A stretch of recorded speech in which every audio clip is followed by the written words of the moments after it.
What is up, everyone? Hope you're all doing well. This is the Drop Podcast. You can find all of our content on YouTube at the Drop Golf Podcast. You can listen to our podcast on iTunes, Spotify, and Google Pods. That's the Drop Podcast.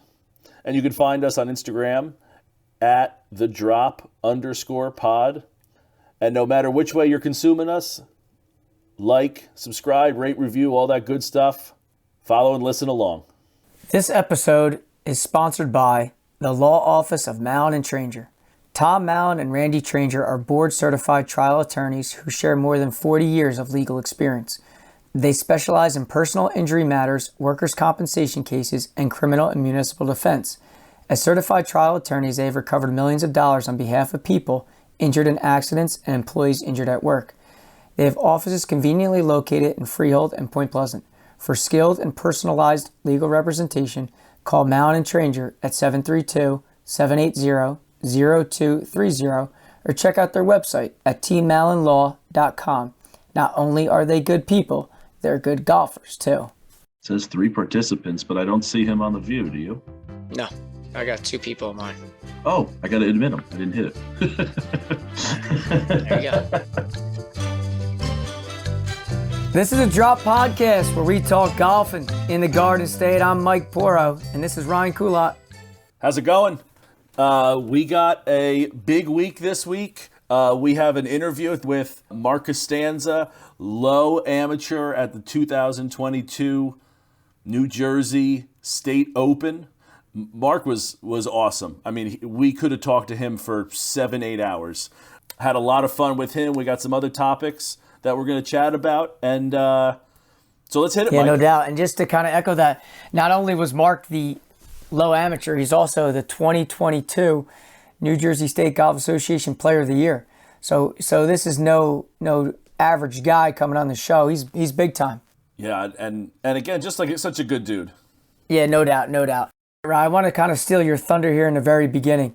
I know last week we talked a lot about the NJSGA schedule and what they put out, and we kind of were tossing ideas back and forth regarding the Choppers Championship, and you jumped all in on that.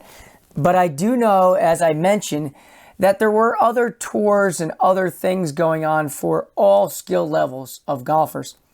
So I reached back out to this guy. His name's Anthony. He runs the local chapter of the Amateur Players Tour here in New Jersey. And it is a system all based upon your handicaps. They have many tournaments. Everything is played straight up. And I reached out to him. I said, Ant, why don't you give me some information about your tour? Because I know Ryan specifically brought up that what is it for someone like him? He's a 11 handicap, and it just doesn't suit the NJSGA championships because they're looking for really golfers that are lower in terms of what their handicap actually is. So he sent me his thing. What I can't lie to you, the golf courses on his list are unbelievable.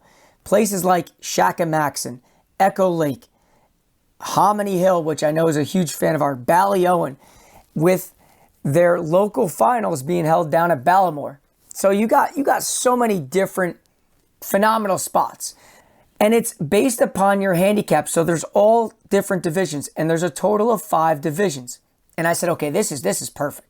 This is for what the everyday guy who wants to compete but can't necessarily qualify or wants to play in the NJSGA events. So there's 5 divisions, and you can go follow him on Instagram at Amateur Players Tour NJ. Amateur Players Tour NJ.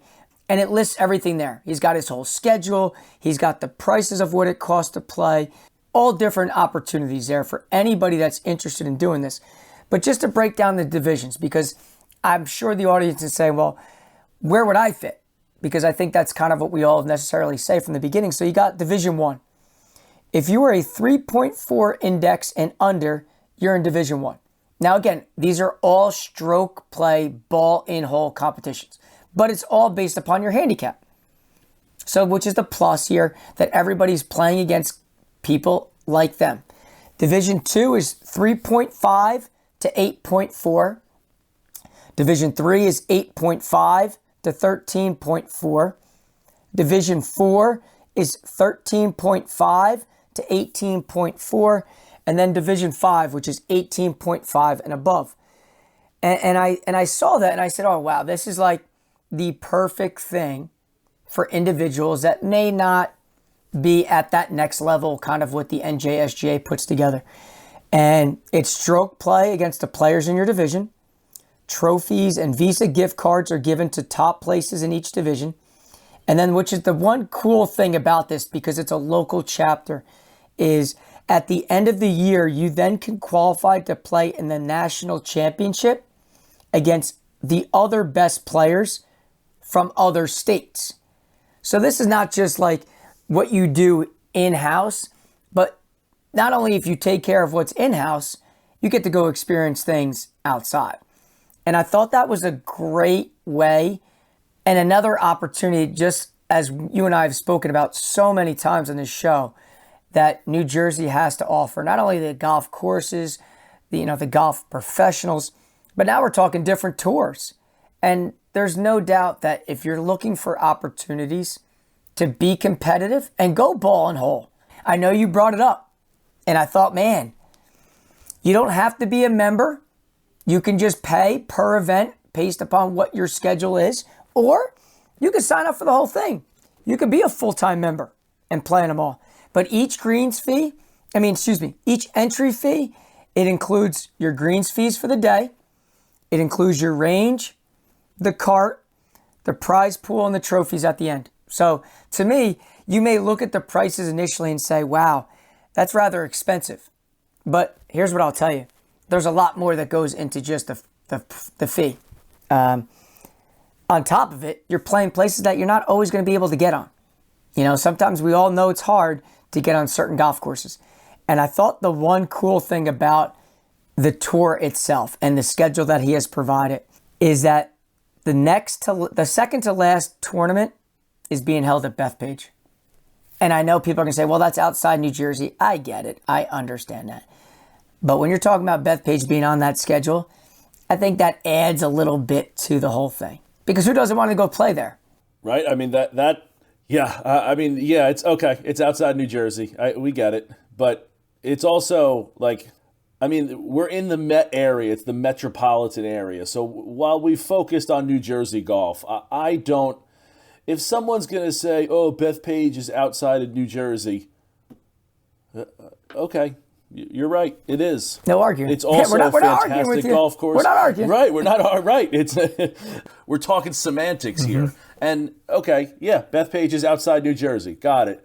But it's in the Met, which is also part of New Jersey, and it's a tremendous golf course.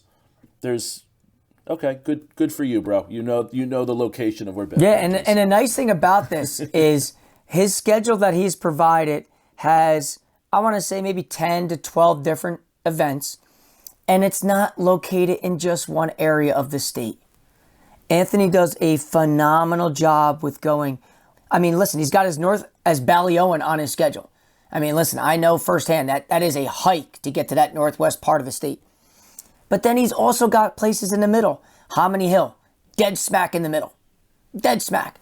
And then you want to go South Jersey? He's got it. He's got two of them. He's got LBI National, which they just reopened.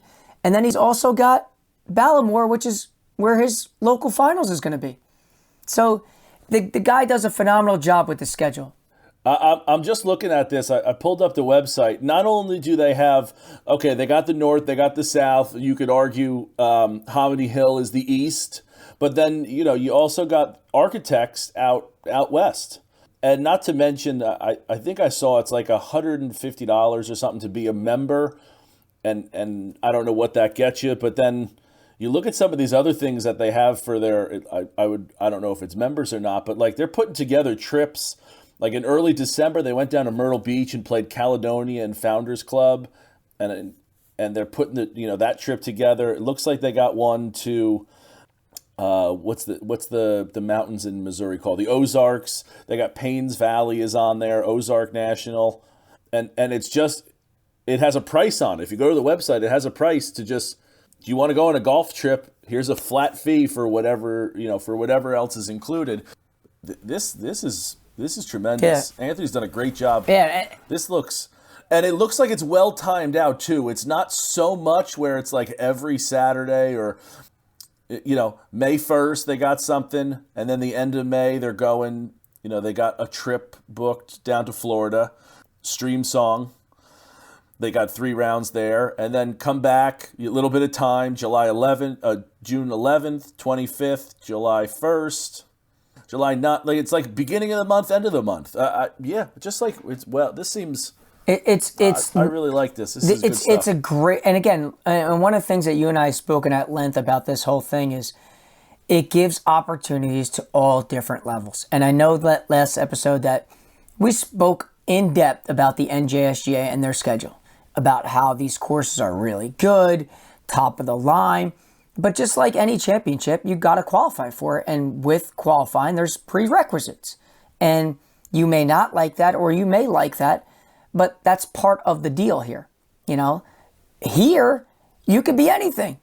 And then you're going to go play like-minded golfers. So it's opportunities that for anybody, to the point you brought up last week, well, what's in it for a guy like me? Well, unfortunately, maybe that tour is not geared or designed to you. But guess what?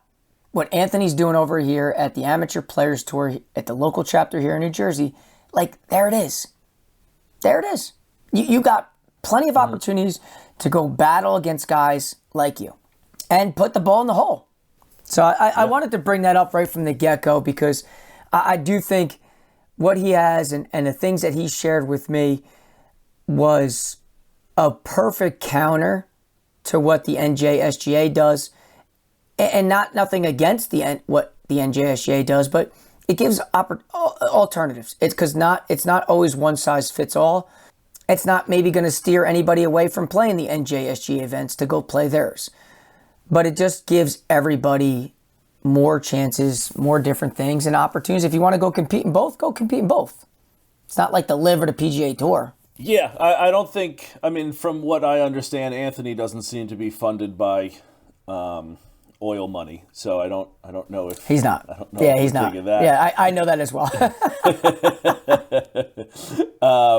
I do want to make a correction. It seems to be a member is $125, and what you get is some discounts. It looks like you get some money off to enter. So, I just clicked on the first tournament, and it's like $20 off to join, to play the tournament, which is, you're still paying, a little bit, but you're also getting on to that first one. You're playing Shakamakson, which you can't play otherwise unless you get invited there. So, for $200 to go play Shakamakson in a tournament-style atmosphere, this is a great way to do all those kind of things. And again, I love that it's tiered for different people. And again, it's a national thing. So it seems like you can get, there's points. You can work your way up the leaderboard. Last thing is, if you just want to play some of the country clubs that they have on here that you can't get on otherwise, like I said, their season kicks off at Shakamakson. The first 2 stops are there at Echo Lake. You can't get on there unless you're invited. So again, you have an opportunity to just, even if you just wanted to go play those, it's, again, be a little cheaper if you were a member, but not terribly. But maybe that's the only one you wanted to play because you've been dying to get on Shakamakson and you just want to, here's an opportunity. So this is really pretty cool. Really nice job. It's definitely something that, I wanted to make sure that we mentioned this way. People don't say, well, you're geared one way or you're a one-way street going down their road. Now, listen, you have other things that you want us to look at, promote, pending it's in what we're talking about. Let's talk about it. And I thought what he had shared with me with this was perfect. Yeah. The other thing I'd say this, especially in the last couple years, it's been really difficult to get a tee time that you want. Places are booking up. Golf's become super popular.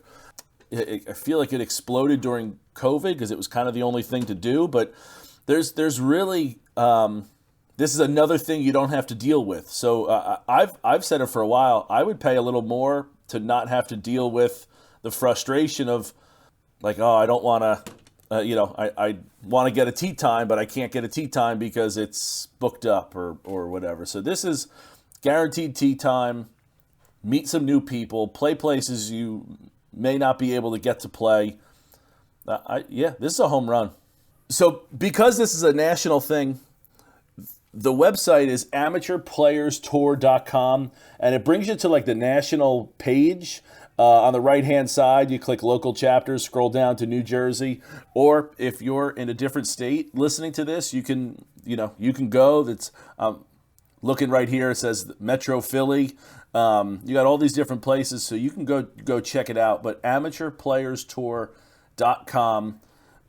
Click on the local chapters, go to New Jersey, and that's Anthony's. They can also be found on Instagram at Amateur Players Tour NJ. Give them a follow, and again, if you're looking for something new, maybe you don't want to join and be a member, but hey, maybe you want to go play some of the country clubs that they have lined up in their tour. So pretty cool stuff.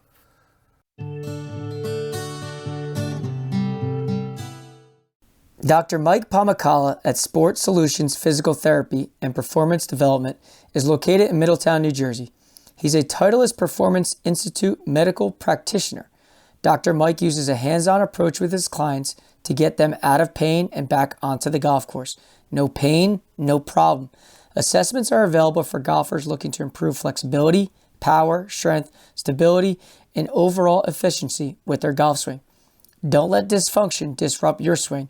Schedule an evaluation with a TPI physical therapist and check out Dr. Mike at sportssolutionspt.com and on Instagram at sportsolutionspt. So, Rye, let's kind of get into your session here. I mean, I know that, Dr. Mike sent me over the picture of you two, and he told me that specifically, and I quote in the text that I got, and I don't know if this is going to be true. He says, Mike, Ryan's going to be a scratch golfer by the time the fall comes around. Now, I like how you said fall, not spring, so we're not expediting the process here. But why don't you give our audience a little bit about what the Titleist Performance Institute kind of thing is, and what your experience was like there. Yeah, so I guess, Mike, I want to start kind of from the beginning. So like we got hooked up with Dr. Mike. It was just like the timing of it was crazy to me. That I was in the process of saying like I want to get more flexible, kind of my New Year's resolution, like we talked about last episode. And he's in the process of like texting us and like, hey, would love to get you guys over and make this happen. So like the timing was super fortunate, convenient, fortuitous, something like that. So we talked and I went over there. Now, maybe even before we get all that, TPI was developed a bunch of years ago. I don't know if you guys know the history of it or the background, and I'm not going to say I'm a professional at it, whatever, but it's like 15 years old, I want to say. And Titleist came around, and basically before that, teaching golf was like there's a perfect golf swing.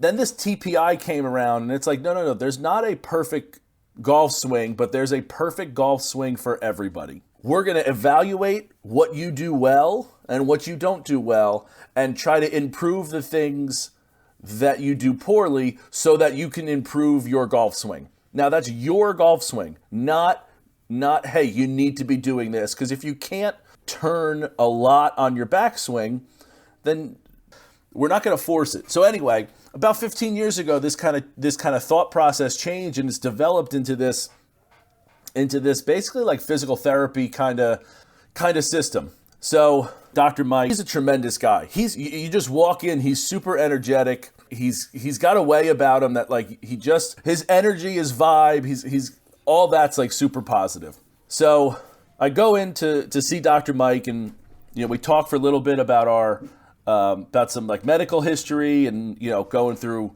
all my surgeries that I've had on my ankles and knees and things like that. And then we start going into it. And he has his phone out, and he has the TPI app open, and they're basically like, hey, this is what I want you to do. And they're like exercises that like Mike, I'll tell you, I know I'm a big guy. I think I'm decently strong. It's amazing how you're not able to do certain like little motions. It's really crazy. Like, so there's one where you're standing against the wall, right? Your elbows are at a 90-degree angle, so your hands are above your head, and you gotta like rotate your shoulders, but you can't rotate your shoulders while moving your lower back out. So like, there's all these little things that like you're doing, and it takes 45 minutes to an hour maybe to go through all these different little exercises, right? It's basically like a head to toe thing. He takes out the flexibility of even my wrists, right? He has me straight armed, arms out in front of you, elbows locked, pull your fingers back as far as you can, and then put them down as far as you can, right? To see how flexible even like wrist movement is. So it goes through all this with me, and then the TPI system does what it does, and it rates you. You get it's like a stoplight. Green was like you were good. You've passed this. Yellow is could use improvements. But then it goes to red, and red is you've failed miserably, and you need to really work on this. Which some of the things I could have told you about. Like my hips are super tight. I know that I need to do hip stretches and exercises and that sort of thing. But like I would have thought that I would have told you, hey, I'm pretty good at that, and turns out I'm not really that great at it. And other things I would have been like, oh, I'm terrible at that, and it's like, no, it turns out I'm pretty decent at it. I will say that the one thing that I thought was funny, I had to stand barefoot on one foot, and then I got to close my eyes. Once I close my eyes, the count starts. So I stand up there, I get on one foot, and I kind of put my arms out. You can wobble, but you can't helicopter. This is what Dr. Mike says. So like your body's natural ability to correct itself is fine, but like if you're wobbling and you're trying to keep your balance by your arms flailing, that's when we stop. So I get on my right, and you got 3 tries. So I get on my right foot, I get up there, I get my balance, I close my eyes, 1, 2, I fall. I was like, okay, second try, right? Kind of refigure, kind of recalibrate, do it again. I think I get to 3. Try it again, I get to 3 again. Then we go to the left foot. I think I topped out at like 8 on my left foot, which again, because of my past medical history with different, I've broken my ankle, I've had ankle surgery, I've had foot surgery on my right foot. That kind of makes sense. So then he's like, okay, so you got 8 on the left, you got 3 on the right.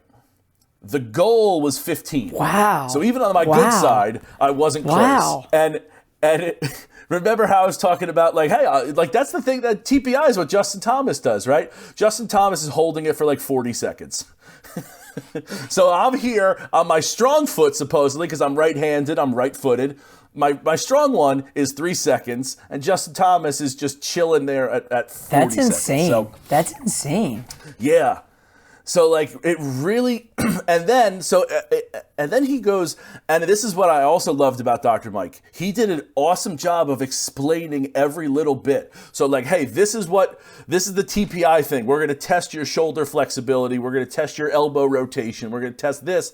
But then he also explained why that's important in the golf swing.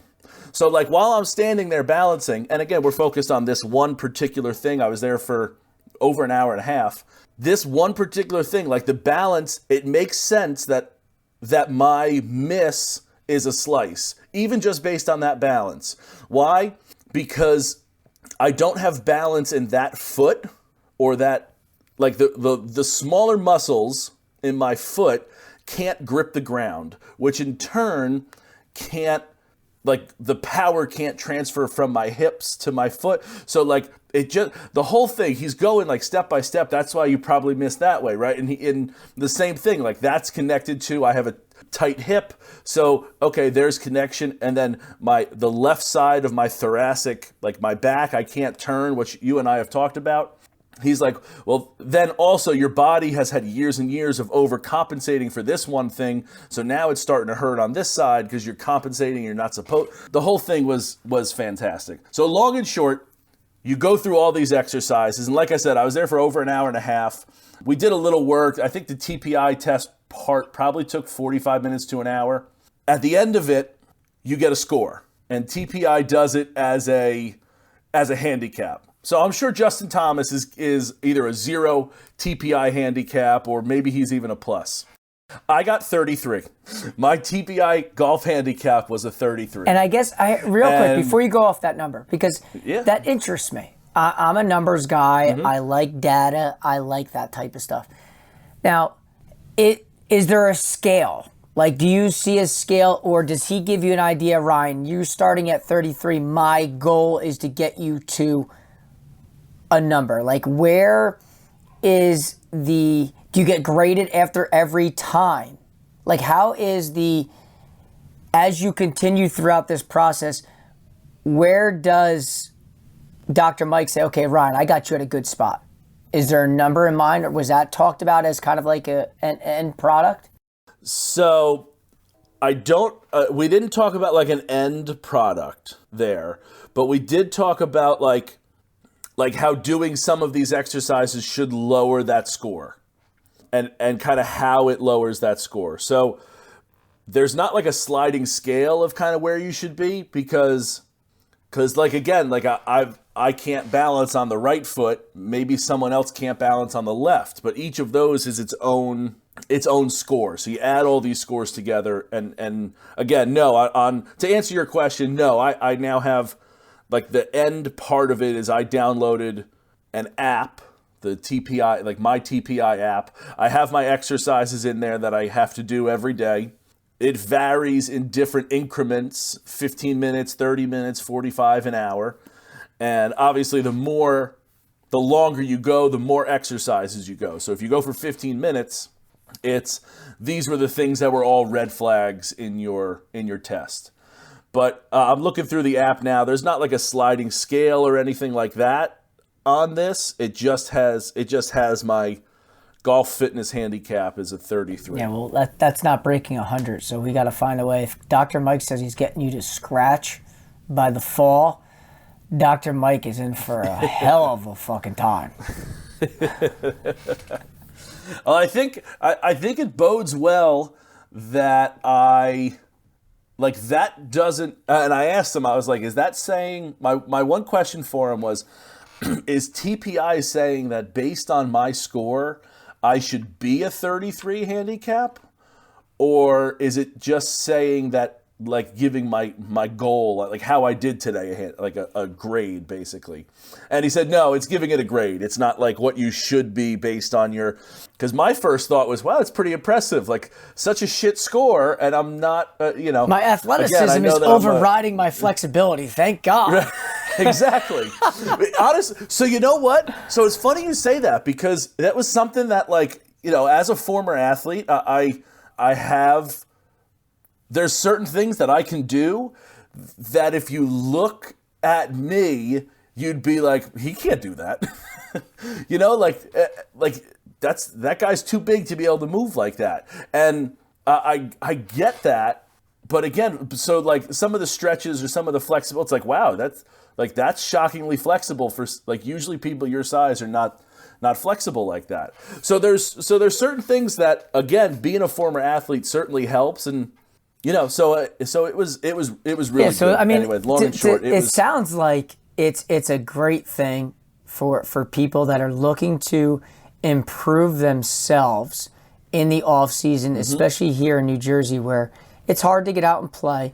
So if you're looking for other areas and you can't afford the indoor simulators, and you can't afford, the putting mats, or you can't afford certain things, but you want to find ways to improve your overall health. Forget about the golf aspect of things. Like, you're talking overall health and quality of life. That what Dr. Mike has going on there seems like a great thing for people to dive into. Clearly, you can find him on Instagram at Sports Solutions PT.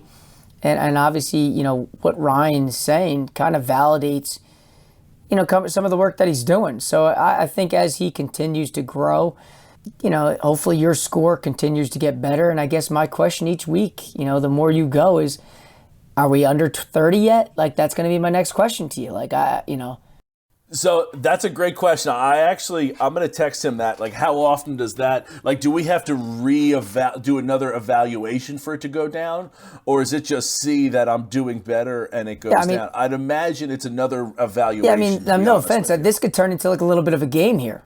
Like, all right, where's Ryan at today on the physical therapy scale? So, I mean, Mike, I can't. I think that's a great. What you said is perfect. Like, if you're in the Middletown area, which is where Dr. Mike's office is, if you're anywhere near that, go see him. It's cold in New Jersey. Like, we're not. It's January. We got a couple months before the season starts. I think this is the right time to go now. Go see Dr. Mike. Get the TPI test. Get your score, start working on the stuff that you need. Again, it's not trying to fix your golf swing. It's trying to make the golf swing that you have better. And like you said, if you don't have time or the money to go to the indoor simulator all the time, this is arguably better than that. Like, take some time off from the swing, improve the body, and then come back in March, April, and start attacking. I think, again, that's a great idea. And if you're not near the Middletown area, if you're way up north or way down south, go find another TPI certified instructor, because this was great. But again, if you're within 45 minutes of Middletown, Mike was such a cool dude. It was so awesome to work with him. I don't have enough good things to say. I really don't. He was awesome. This was fantastic. And I'm, like you said, this is my goal, is to be more flexible and this kind of thing. And I'm going to be working towards it, and we're going to see where we come out the other side. All right, so that's going to kind of wrap us up here, Mike. Honestly, I'm super excited for you guys to listen to our interview with Mark Costanza. Mark's a New Jersey guy, Bergen Catholic. He is a two-time NJSGA Player of the Year. Most recently, this past year, 2022. He was the low amateur at the New Jersey State Open in 2022, finished solo third, and really had an awesome conversation. I mean, we just talked, and it was really a lot of fun to just yuck it up with him. Really is what it was, and he was phenomenal and a great golfer. Good stories. We had a lot of fun with him. So, without further ado, here's our interview with Mark Costanza. Mark, what's going on? What's up, guys? How you doing? Good. Dude, thanks for taking the time to come on, man. Yeah, no worries. I appreciate you having me. I think what you guys are doing is great. I mean, anytime you guys can do some stuff for golf in New Jersey, I mean, that's very legit. So appreciate you guys. Absolutely. Yeah, listen, when I told Ryan, I said, listen, I think I got Mark Costanza on.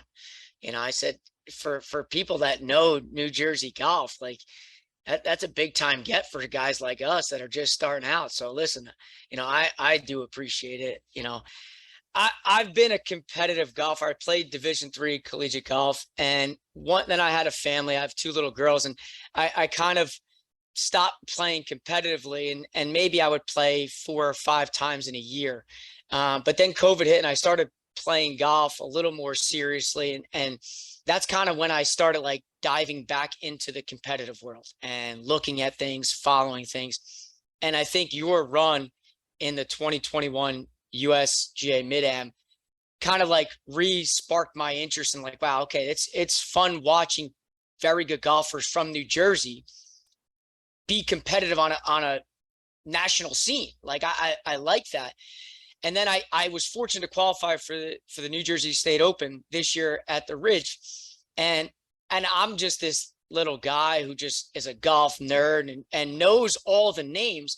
So I'm legit on the range, and I see you guys walking by. I see you. I'm hitting balls in between Jason Gore and Tyler Hall. And I'm like, I said to Ryan, like, I'm awestruck. I'm up there sculling shots on the range, watching these guys just pound balls.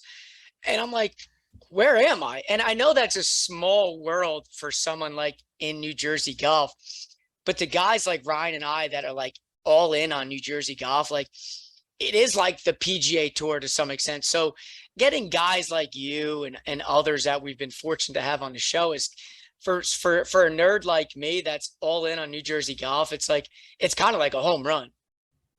That's awesome. Well, congrats on making it to the state open, man. That's no easy task. And I can really appreciate your story, as I'm sure we'll get into it. But it's funny how kind of certain things happen that sort of re-spark your interest in getting back into it competitively. And I'm glad I inspired you in any way, maybe through the Mid-Am, and got you back on the horse. So I look forward to seeing you out there, next season. Yeah, well, I hope, hopefully. I don't know if that was luck or what, but it was, I'll take it. But you gotta have more than just luck to get out there. There's no question. All right, right. So here we go. So today's guest, I think, when it comes to the New Jersey golf world, it's a household name. We're fortunate to have Mark Costanza in today. Born and bred New Jersey guy, went to Bergen Catholic, 2-time first team All-State. Bergen County, North Jersey Golf for the year in 2004. Went on to play Division I golf at Southern Methodist University, then went over to St. John's after that. He's a 2-time NJSGA Player of the Year, as well as winning the 2020 New Jersey State Open as an amateur. Won the 2020 MGA Ike Stroke Play Championship. He's also a 2-time NJSGA Player of the Year, which he just recently won this year as well in 2022. I guess I could go on and on in terms of a bio here on Mark, but one thing I did find that I thought was kind of interesting is he's 140th ranked amateur in the world. And if my math was correct, he is top 10 in the Mid-Am in the world and top 3 in the United States. So Mark, listen, I appreciate you taking some time to come talk shop here with us. So I appreciate it, man. I really do. Absolutely. Thanks for having me. So kind of to get this thing started, like, why don't you dive into, a little bit of your journey from Bergen Catholic in high school into college to kind of where you are now? Because, like I said at the beginning, I think anybody that follows golf in our area, you're a household name. They always expect you near the leaderboard, if not atop the leaderboard. So why don't you talk a little bit about your journey? Sure. Yeah. So, it starts probably way earlier than Bergen Catholic. I grew up in Upper Saddle River, New Jersey, up in Bergen County. Got introduced to golf at a super young age. My parents, my father specifically, introduced it to me. And I, ever since I could remember, for Christmas or birthdays, all I wanted was golf clubs.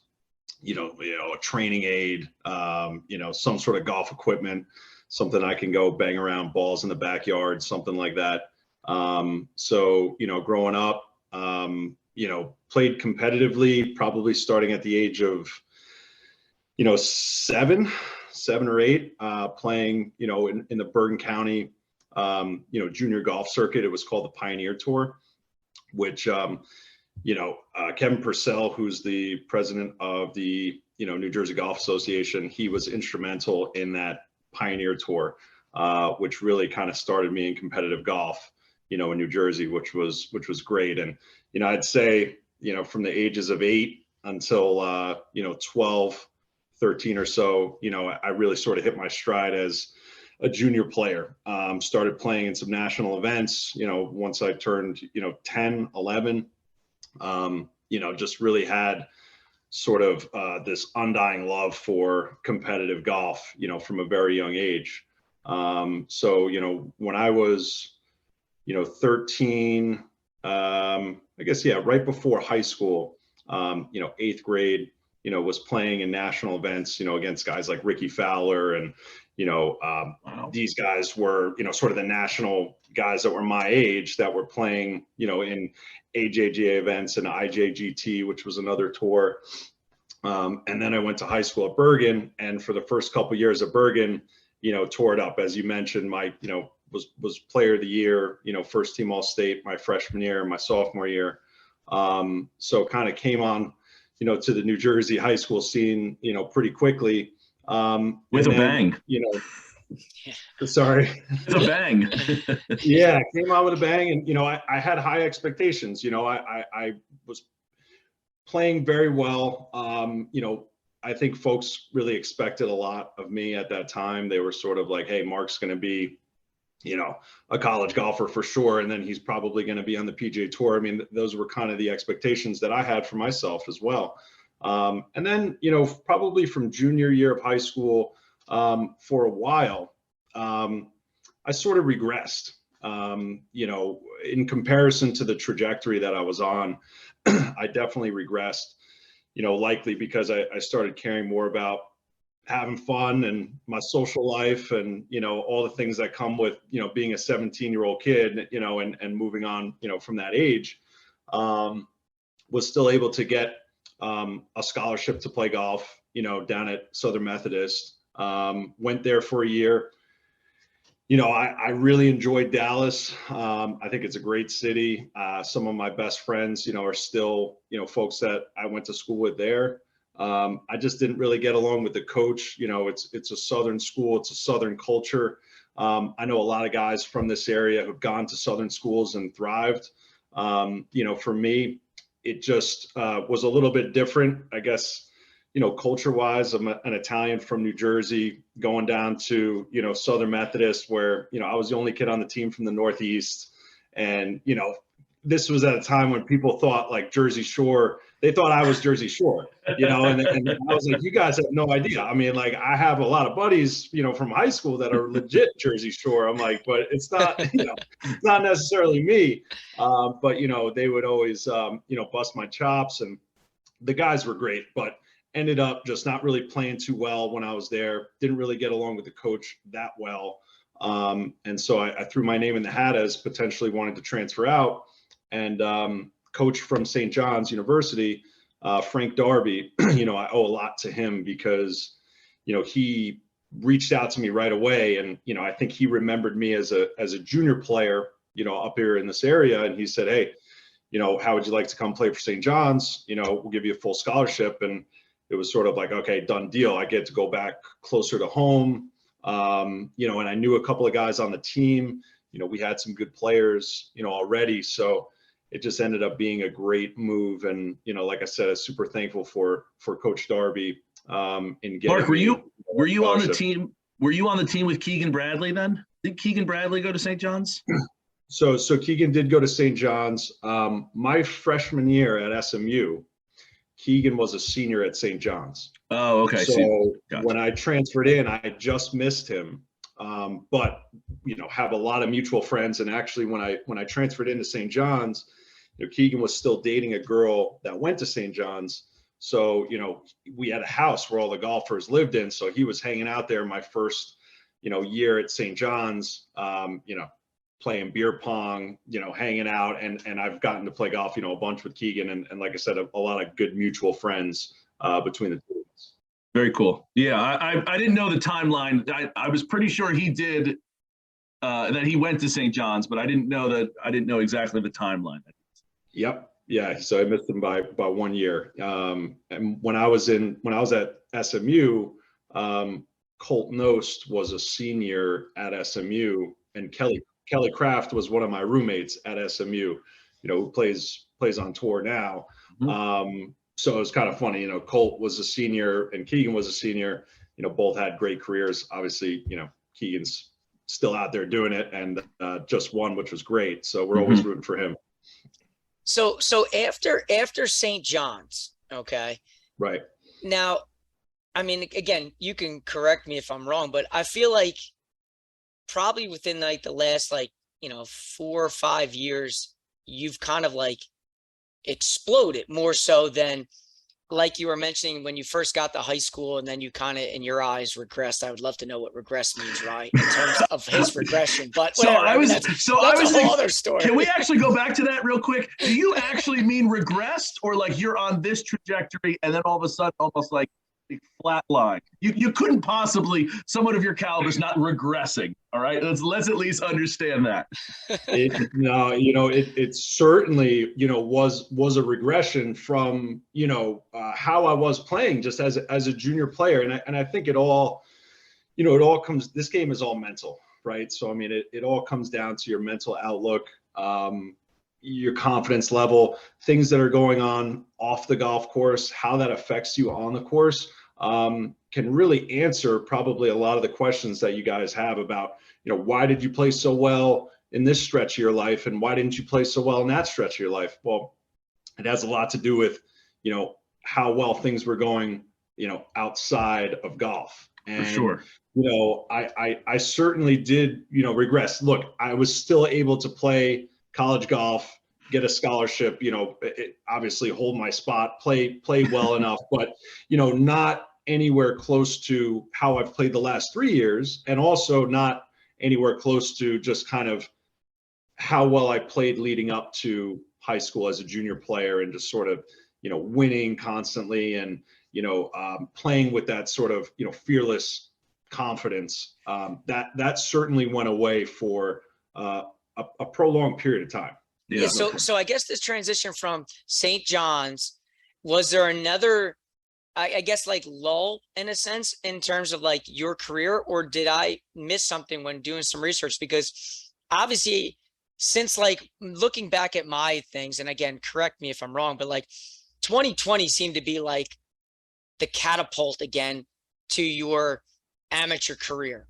And I guess my question is, like, from when you graduated St. John's to about 2020, I mean, what did we take a break? Did we just not play as well? Did, you know, where was that time frame for you in your career? Yeah. So when I graduated St. John's, you know, it was right at the time when a lot of, you know, Keegan had just won the PGA, right? So a lot of the guys from St. John's, you know, were sort of like, hey, you know, we want to give professional golf a shot. You know, Keegan could do it, you know, we can do it. Gotcha. So a lot of guys were going down to Florida, you know, wanting to play professional golf. When I was a senior in high school, senior at St. John's, I had really no interest in playing professional golf at that time. So I wanted to work. I wanted to work right away. I wanted to start making money for myself. I wanted to start having a career. So that's what I did. As soon as I graduated, I worked for a mortgage company for 1.5 years. You know, enjoyed it, did pretty well. But then it's funny, after 1.5 years, I sort of, you say to yourself, well, I could always come back and do this, but ever since I was, you know, 4 or 5 years old, I always wanted to play professional golf. So I got to go and give it a shot. So I went down to Florida and I turned pro, and, you know, tried to play professionally for a very short stint. I'll call it 1 year, 1.5 years max. I went to Q school twice. You know, I think I got past the pre-qualifying one time. You know, played in a bunch of mini tour events. I really didn't play worth a damn. I really didn't. I played okay. I had a couple of decent finishes here and there, but again, nothing like I've played in the recent years. And I just, again, I attribute that to sort of not having my mind sort of in the right place. You know, it's tough to play professional golf, you know, and I'm sure anybody can tell you, you know, it's expensive. The guys are really, really good. You have to travel a lot. But there's a difference in playing, you know, golf for your living. And it's like, if I don't make, you know, 5 birdies coming in, you know, I might not eat well tonight, you know, or, you know, like that's the mindset for certain guys, you know, moving into it. And they're so concerned about, I don't have any, you know, if you have backing, that's great. But if you don't have backing and you're not making, you know, not making putts, you're not making birdies, like you're really in a tough spot. Whereas, you know, luckily now, and I think that's what has freed me up in the amateur game, in the mid-amateur game, I would say specifically, is, you know, I have a career, I have a job, you know, that's sort of taken care of, where now I can just go out and have fun and compete. And, you know, it's a different sort of mindset. And that's how I give the guys who are out there grinding and get onto the PGA Tour, or just power through the years and years of mini tours and struggle. And you see those stories of guys that are 34, 35, 36, you know, that finally break out and get their PGA Tour card.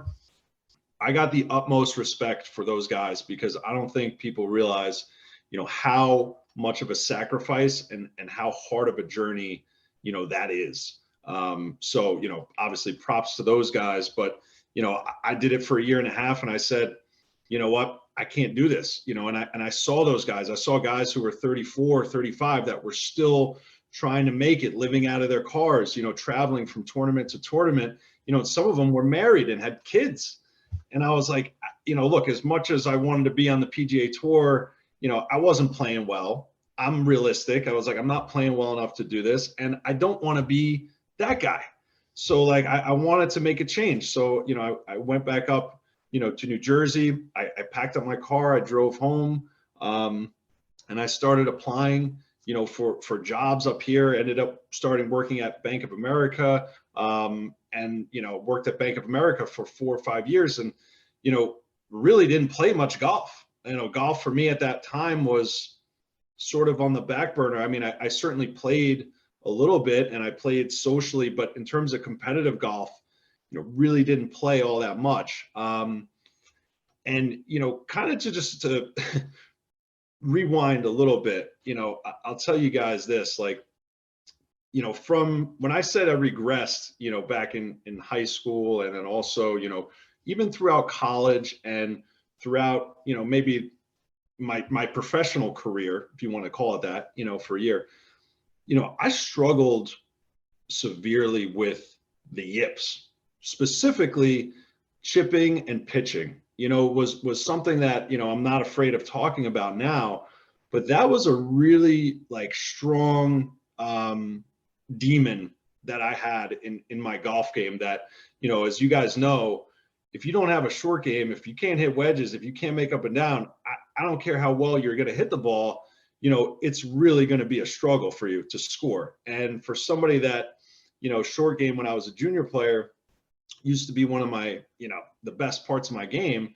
And now here I am, playing in college tournaments and, hitting 30-yard pitch shots, 100 yards over the green, or, flubbing it 2 feet. And again, solely a mental sort of block and a mental issue, that really wore on me big time. And it was something that I really couldn't get over. I just couldn't really get that out of my system. And it's something I battled through late high school years, all throughout college, even though, again, I played, some good golf and I played okay, but, it was something that I really battled. And, through the years that I was working at Bank of America, I'll tell you, a story. One of the years, I forget what year it was, but I want to say probably maybe 2017, 2018, 2017. I couldn't tell you, but I remember I qualified for the New Jersey State Open. And I didn't play many tournaments that year, but I decided I wanted to try and qualify for the New Jersey State Open. And it was at Matitaconk. And again, I might have the year wrong, but it was one of those 2 years. And I hadn't played competitively in a big event like that really since, I was playing down in Florida, playing pro, and really those events are like mini tour events, different from the State Open. The State Open is like a major tournament. So here I am, I'm like, okay, I'm going to go out and I'm going to play. I qualified, so we'll see what happens. I birdied the first hole, and I said, I think I hit it to like 2 inches, and I said, man, I'm like, all right, I'm back. Let's go. Let's rock and roll. I proceeded to, over the next 8 holes, I must have been, I don't know, 12 over par at the turn after birdieing the first hole. Purely a result of legitimately having, the yips came back. I started, full swing yips, chipping it, but terribly. Like it was so mentally draining on me that I withdrew from the tournament after 9 holes because I was going to shoot 96. I mean, who knows what I was going to shoot. I withdrew from the tournament, and I remember walking back to the car, and I remember walking back, and thinking, I'm never going to play competitive golf again. Like, I'm going to play for fun. I'm going to play, at the club with my buddies and do all of that, but I'm never going to play competitive golf. Like, I was so distraught and so disappointed in what I just, did out there on the golf course that I was like, I'm done. So I really didn't play much, for the next few years. Again, was focused on work. And then, one of the contributing factors that I will say really, kind of ramped me up to where I am now, was Hamilton Farm. So I ended up joining, Hamilton Farm. This is my 5th year.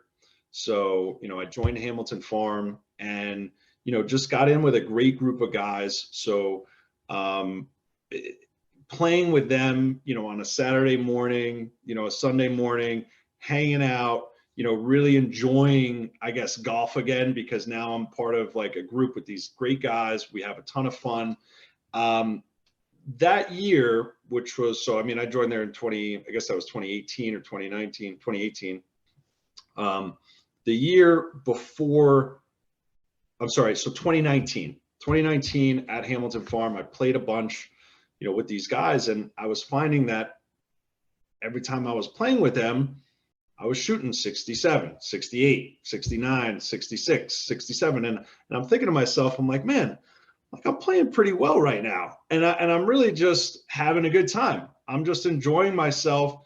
These guys are great. We're hanging out. I love this golf course. So at the end of 2019, I didn't play any golf tournaments in 2019 except for one, which was the US Mid-Am qualifier.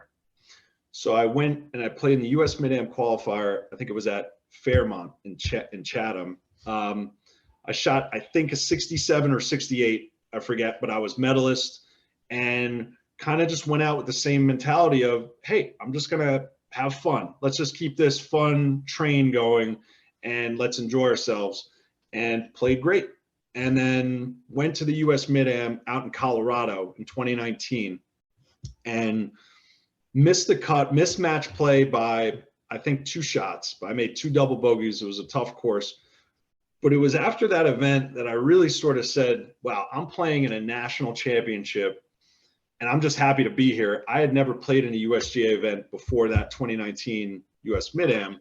Wow. And I just sort of said to myself, I could still play with these guys. Like I could still be out here and I could still do some damage. Like I know that I have more left in the tank, and I felt like I owed it to myself to really give competitive golf another shot. So, at the start of 2020, and even before that, it really started at the end of that Mid-Am in 2019.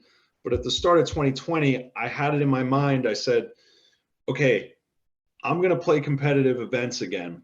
And I'm really going to commit to my goal is I just want to win one more major golf tournament in my life. That's it.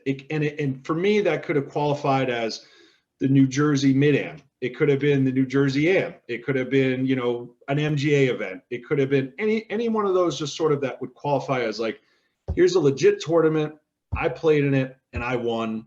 I'm holding the trophy. That was like all I was looking for, to sort of satisfy, my golfing, career at that point. And did all the qualifiers in 2020 at the start of 2020, qualified for everything.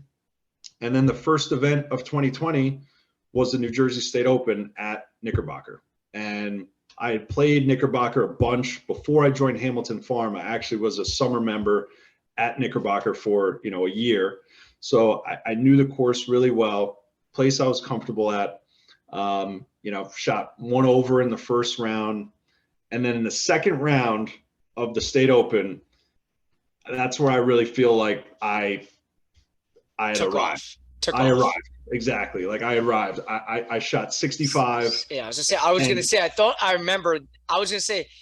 it was 63, but I do remember that being a huge difference in terms of where you were on the leaderboard. Correct. I catapulted, up from there. And, after that round, it was sort of one of those rounds where everything was flowing. I hadn't played a round like that in a very, very long time. Like maybe since I was like even a junior player where I could be so like free and just enjoying myself and, kind of just being in that flow state. And, it was just something I hadn't experienced in a while. So to be able to do that, it was sort of like at the end of the round, I said, well, what did we shoot? I don't even remember, what just happened.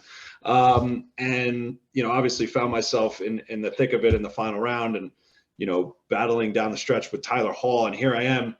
I haven't really played golf tournaments like seriously in a long time, but also haven't really been in contention to win a golf tournament in a while. And here I am coming down the stretch of the New Jersey State Open, and played solid in the final round. And the best thing about it was in regulation, at the end on the 18th hole, I was coming up, I was in the final group, and I had a chip, probably a 30-yard chip, from in front of the green. I needed to make up and down to force a playoff. And I swear, throughout my whole college career and beyond, I'm putting that 100% of the time. and now I have, a gallery around the green, and I swear I'm walking up to this chip and I'm like, I'm going to putt this. Like, I think I'm going to putt this because those old thoughts and the demons, like, they start coming back. But, something told me, I was like, you know what? This is where we bury this.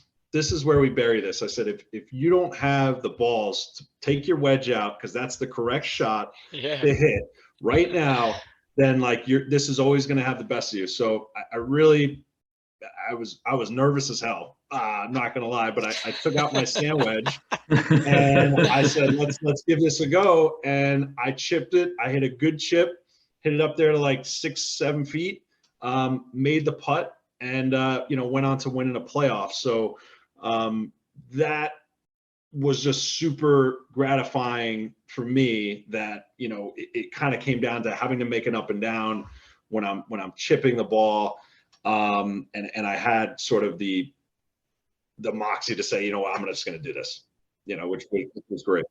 Yeah, that's awesome. That's a great way to, as you said, like, exercise those demons. It's like, it's so fitting how full circle that came for you, of like going through it. And then it's like, if I want to be a competitive golfer, I've set this goal, I want to win a tournament, I got to go through my demons, and to bust through like that's awesome. And I think there's no doubt, even within the audience, that people that listen, like, to hear someone of your caliber explain that and be honest about it, it resonates with so many people, because we've all been there. It doesn't matter if you're a unbelievable amateur like yourself, or a scratch player, or a 15 handicap. We all have gotten over those 30-yard, 20-yard chips and said, dude, just don't chili dip this. Don't scull it over the green. Like, we've all exercised that.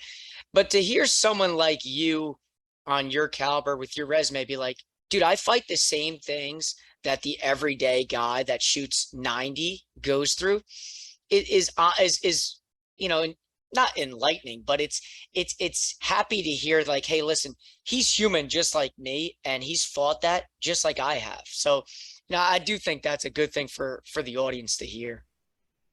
Absolutely. And, I would say that for the guys that are out on tour, they feel nerves too. I mean, I don't care how good you are, you're going to feel nerves. You're going to have doubts that slip into your mind here and there. It's just, the guys that are able to succeed under pressure are the guys that have found ways to deal with that and to still perform, despite having those feelings. But if you're a golfer and you love golf and you love competing, and you're coming down the stretch of a tournament and you're in contention to win and you're not feeling anything, then you're not human.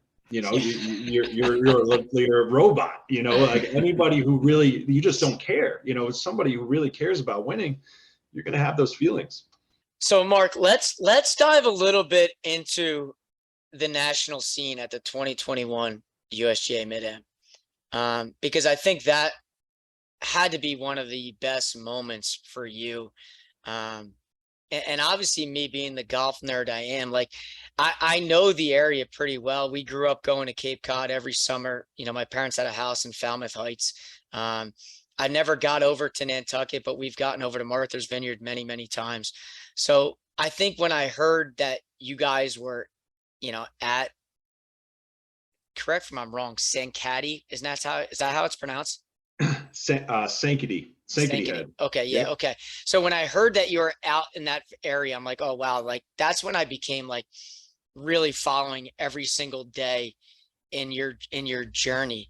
And obviously then when I found out like, oh wow, he's playing Stuart Hagestad, like one of the best amateurs, mid amateurs as well, like in the world, like I was like, oh God, I'm finding a way to watch this and follow every hole.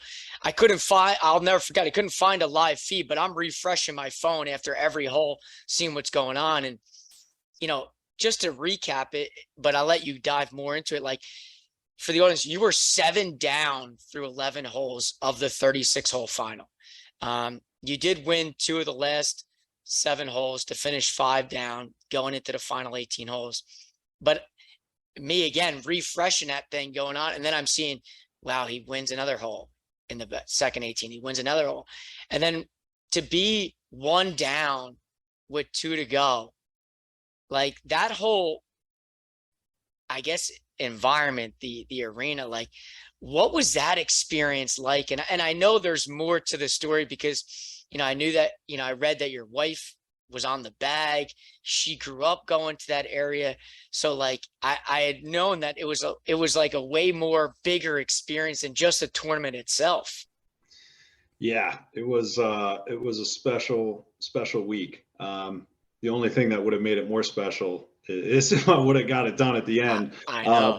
But regardless, it was a special week. Obviously, my wife and I had just gotten married. So, to rewind there, we got married and, I had this tournament, which was, the US Mid-Am. And, I said, hey, there's a tournament that's, a week after we're getting married. But luckily it's in Nantucket, and Nantucket is, my wife's favorite place, in the world. So if that golf tournament was anywhere else, I'm not playing in it. There's no question. So I kind of made a bargain and I said to, my wife, Meredith, I said, listen, we'll go up there. It's 2 rounds of stroke play. If I don't make match play, we're going to stay the whole week in Nantucket and it's going to be part of our honeymoon. Right. So no big deal. I said, you can come up. I think it's a pretty flat course. You can push the push cart. You'll be great. So she agrees to do this. And then obviously I played well and I start winning matches and I'm just kind of enjoying life. I'm on a high, I just got married.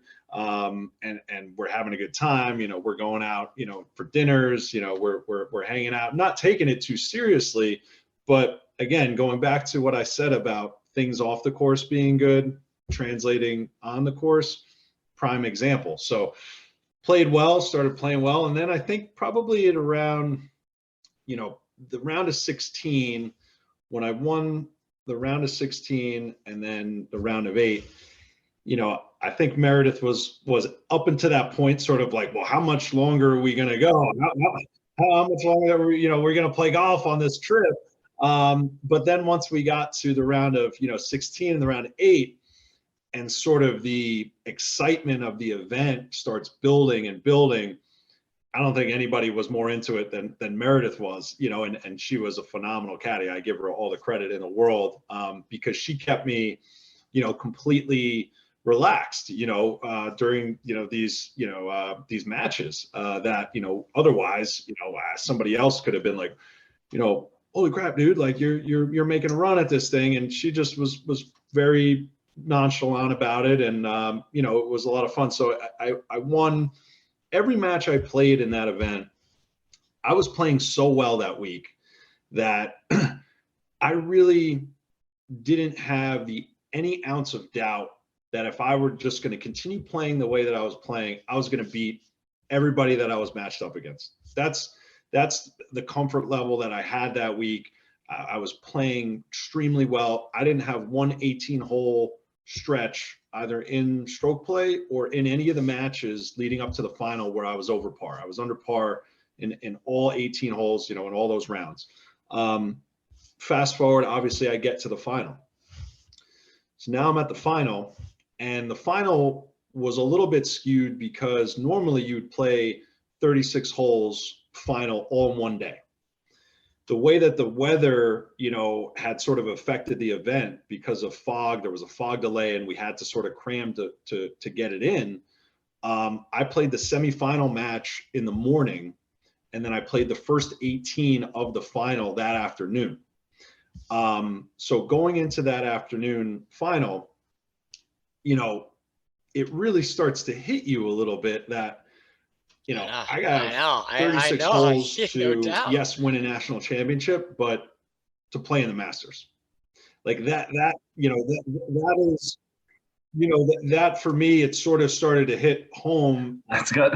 at lunch a little bit, before the final match. And I said, wow, I'm like, okay, here we go. I'll admit, I had not played with Stuart at that time.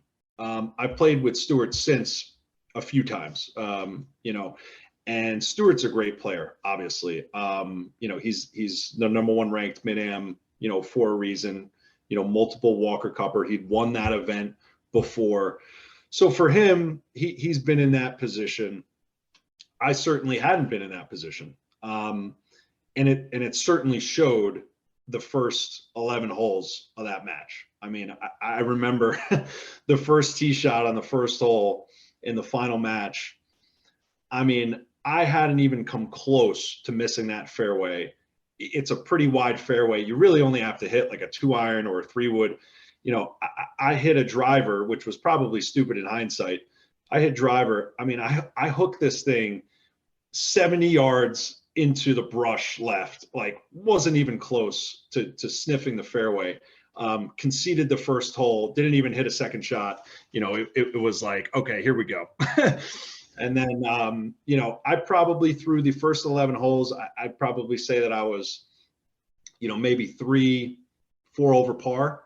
And Stuart was maybe 3 under par.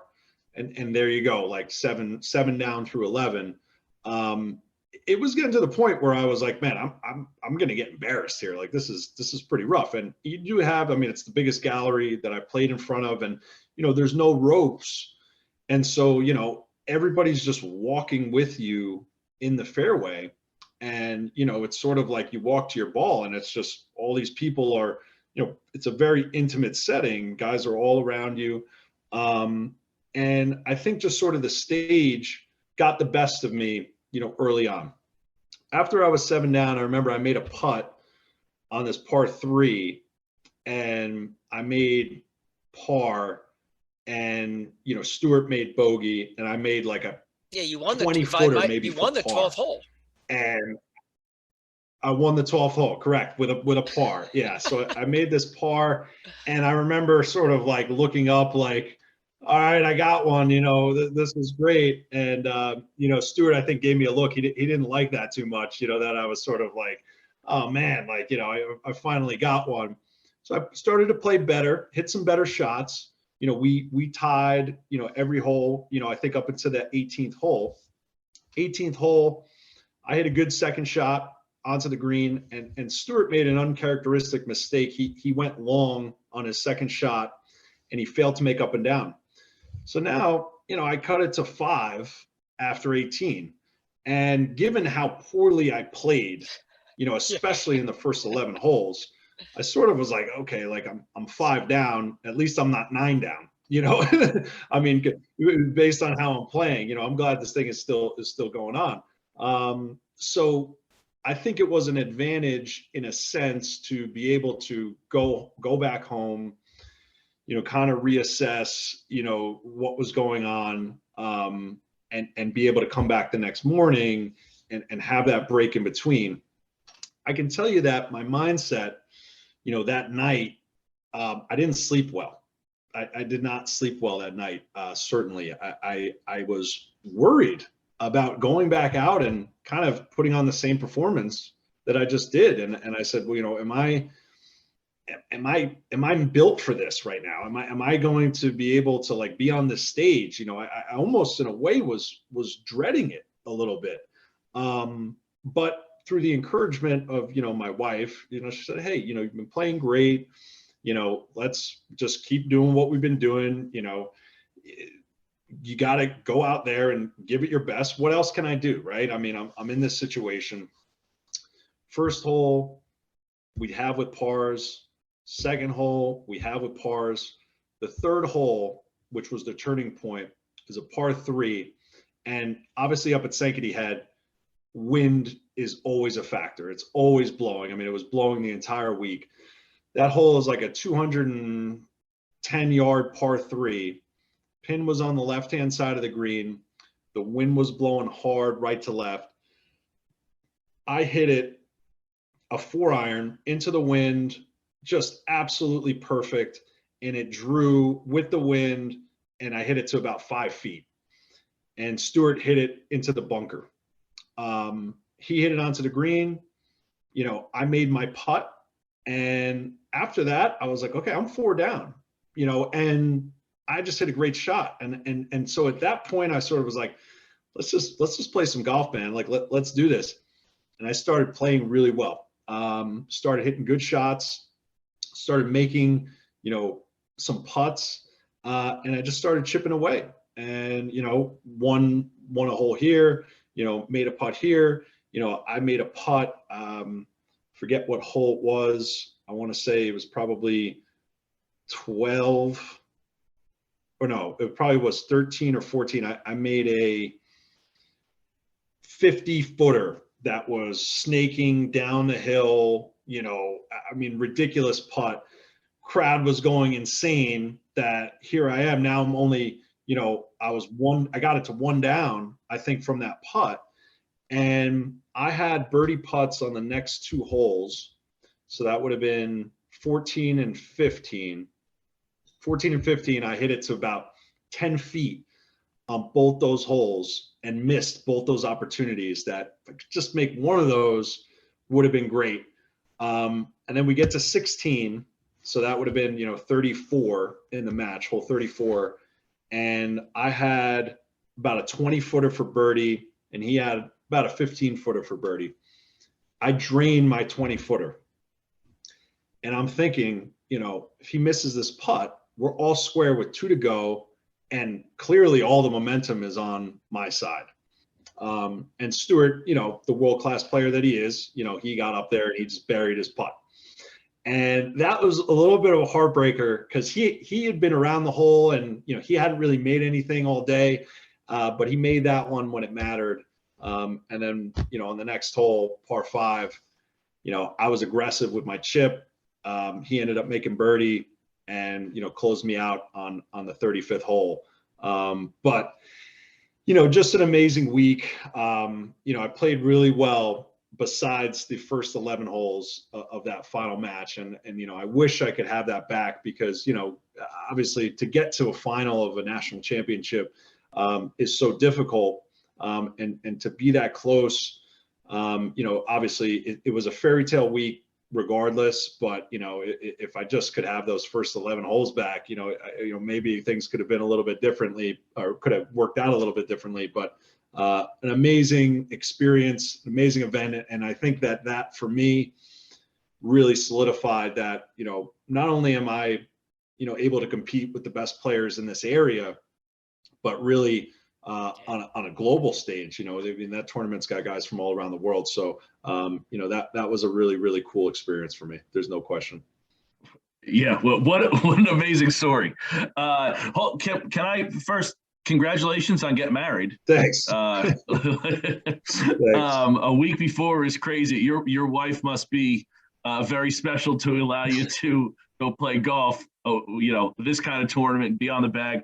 But I will say, kind of to your point from before about needing to like find the love of the game, so to speak, before, you know, kind of going through these highs and lows and, you know, finding that, you know, clearly for you, like your wife is a good centering, calming, soothing, whatever word you want to use, presence for you, and having her on the bag for that seemed to definitely be something that kind of projected you in that. That's an awesome, like, that dynamic must have been sweet to have. Yeah, it was great. I mean, you know, going up to, you know, the matches in the morning, you know, sometimes, you know, like when I would be, you know, kind of, you know, again, like we talked about, you're always going to be a little bit nervous, you're excited, you're whatever. And, you know, Meredith was like, hey, I'm going to go get a Bloody Mary. Like, you know, I'm going to go, like, you know, we're gonna go, we're gonna put this in the push cart, and we're gonna have fun. Like I'm on my honeymoon. It was just Right. like, made everything just kind of like, hey, let's just have fun. It's not life or death. It's a golf tournament. Puts it in perspective. 100%. And so that was very helpful. And she's caddied for me in a number of events. And a lot of times where I've played some of my best golf, she's been on the bag, and I think that that's just a testament to your point, Ryan, just being able to be that calming influence, and just putting things in perspective, and having fun, and just realizing that yeah, we all love to compete, and I'm a super competitive guy, and golf is obviously the vehicle that I use to satisfy that, but at the same time, we're playing a game, and we're having fun. We got to be having fun, and I think that more than anything has been the reason why I've been able to play well because the last 3 years is just the perspective of, this isn't life or death. This isn't, if I don't play well, I still have a great life. There's still great things, going on, as opposed to, when you're a junior player, when you're in college, and you have aspirations of playing professionally on the PGA Tour, you put in my opinion, some people, and I think this is where guys get in trouble, they put way too much stock in, how they play is how they view themselves, and that is not the right way, at least for me, to think about it, because, again, you got to look at it at its core, and it's just a game, and you're supposed to have fun doing it. And it's definitely, some people like that pressure, they like that, but that's not for everybody. And if it's not for you, find whatever it is that makes it fun, makes you succeed. Everybody wants to be successful in whatever they're doing, and if it's having fun with it, and that's what it is, clearly you have a swing that was developed as, playing so much as a youngster, that it's not necessarily the pounding balls or anything. It's the other side of the game. It's the mental aspect, dealing with the yips, having fun with it, finding the joy in it, that sort of thing. Not necessarily the swing mechanics for you or anything like that. Is not saying that you're not dealing with swing mechanics, but the bigger, more important part of it is that other side. 100%. I mean, you hit the nail on the head. I mean, folks would ask me, hey, are you, because you've been playing so well, you must be working with somebody, or you must be, like there must be something that you're doing, differently in your swing that has attributed to the success that you've had, but is certainly not the case. I actually, I don't really work with anybody. I've taken a lesson. I've probably taken maybe 2 lessons over the last, 7 years. I find that for me, golf is such a feel game, at least the way that I play it. And this certainly goes into the category of like whatever works for you, because I know some players that are extremely technical, that are unbelievable players, that really like to dive deep into the golf swing and mechanics, and they're working with guys nonstop, and that works for them. I find the more that I practice, specifically on the range hitting golf balls, it ends up being a little bit of a detriment, because I start overthinking things. I start saying, okay, well, maybe I need to change this or change that. Certainly fundamentals that you always want to make sure that you have sound. And, when you've been playing golf as long as I have, I know my tendencies and my swing better than anybody, that any teacher could tell me, because it's not about going on the range and, saying, well, you get it a little bit inside and closed, and you get a little bit across the line, and you do it. Like, I know all these things. It's more like, what's going to allow me to put the best strike on the ball when it matters, when the tournament is on the line, when I'm in a pressure situation, what are the tactics or what are the strategies that I can use to ensure that I'm giving myself the best chance when it matters. And a lot of that comes down to the mental approach to the game versus, going out there and playing golf swing instead of playing golf. Right. I think that kind of propels us into, like, Mike and I have a bunch of questions on, like, preparing for, how do you get prepared for a tournament, and whether it's practicing or even right before a round. Like, let me ask you this, actually. Right before a round, you get to a tournament, you're getting on the range to get loose. Are you working on things, or are you just seeing how the ball's moving today and that's what you're going to play? Based on, like, what you just said, I imagine it's the latter. Just like, hey, you know what? I got a little bit of a fade today. That's what we're going to play with. Or are you trying to work it out on the range and then fix it? Yeah, definitely not trying to work on anything, right before I'm about to go play, certainly. And I think that is, it's a great question that you asked, because, preparation and how you can sort of, even just leading up to the tournament, and obviously, the morning before, finding a routine and finding what's going to put you in the best position to play your best, is the most important thing in my opinion. And it's different for everybody. It's certainly different for everybody in terms of what they would do. So, I found that I like to get to the course, usually around 45 minutes. I want to be on the range, like bag down, starting to stretch, about 45 minutes before I tee off.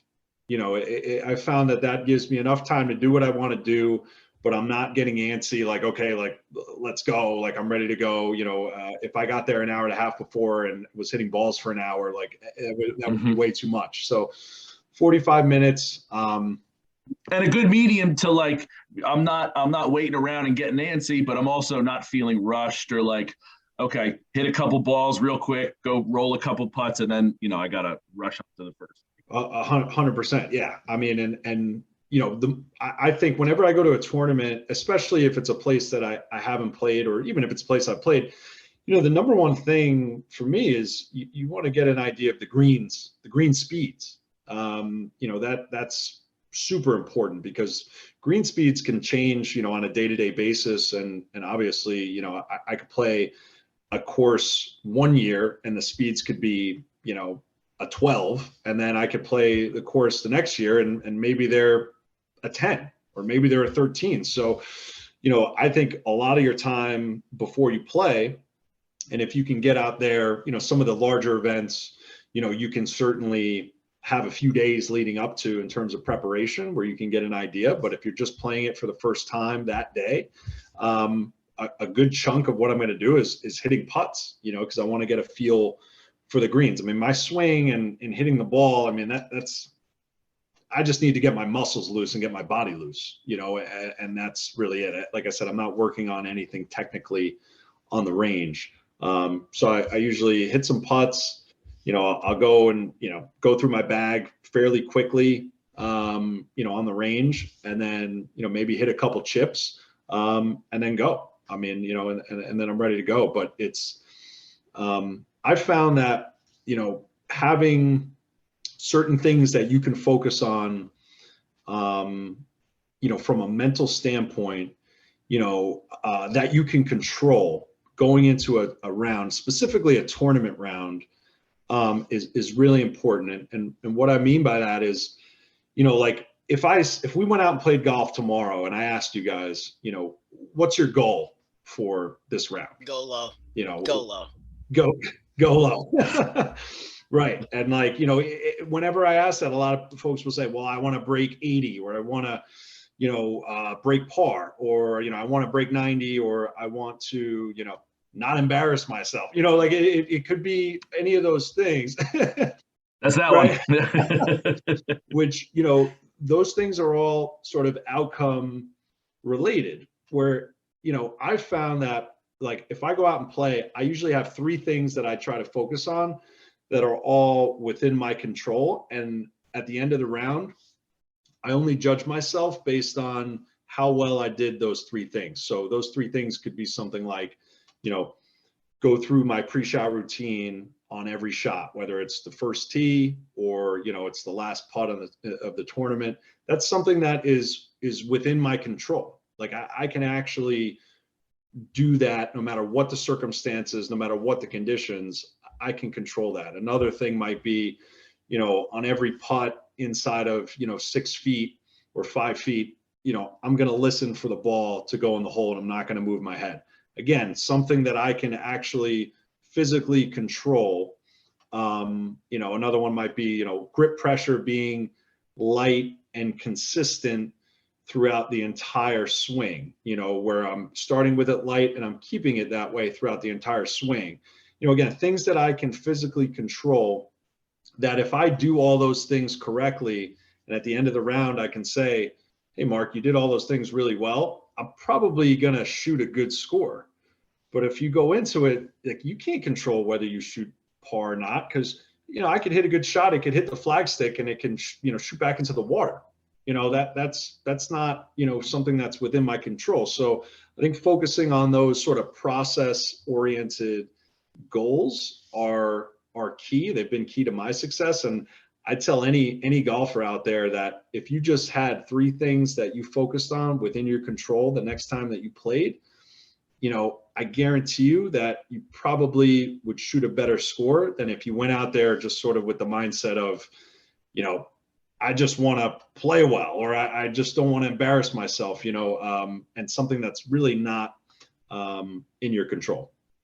Yeah, there's no doubt. I think the audience, and just for a lot of us too, and I know myself the same way, is like, a lot of us are results driven, where it's like the number is the end all be all.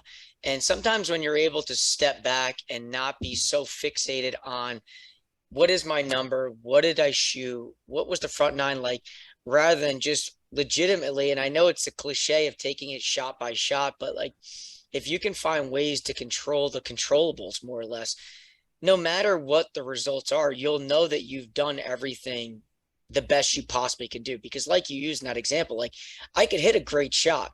If it ricochets off the flagstick and goes in the water, I'm making double bogey and I did nothing wrong. Right. So there's no reason for you to get upset if you piped it down the middle and your second shot was exactly how you wanted to hit it. You just got unlucky. But I know that in the world we live in, when you talk about a results driven world, like, that's kind of what everybody, falls on a sword for, because that's all that anything matters to anybody, rather than looking at it the way you do, which I think could be helpful for so many people that are trying to potentially take their game to the next level. Is like, get away from the results, stop being so fixated on them, focus on the process. And if you do everything right there, then there's nothing you can do. You kind of can, you live with yourself and be content with that. No doubt. But Ryan, why don't you shoot Mark that one question that we were talking about beforehand? Yeah. But Mark, we kind of started this about we kind of started the pod talking about this and how we we're 2 guys that we're 12 episodes into this. We've been lucky enough to have some great guests on. To have someone of your caliber on here is incredible for us, and obviously we've had a great conversation. This has been awesome. Why us? Like, do you do a lot of podcasts? Do you do a lot of interviews and this kind of stuff? Or just like, hey, couple New Jersey guys, you got 3 Italians on here. Like, why? Like, what was the catalyst for you wanting to jump on with us here? Well, you guys should feel honored because, I declined Joe Rogan today so I could be on with you guys. But Listen, there we go. We'll take it. That's one up on Joe. For sure. There it is.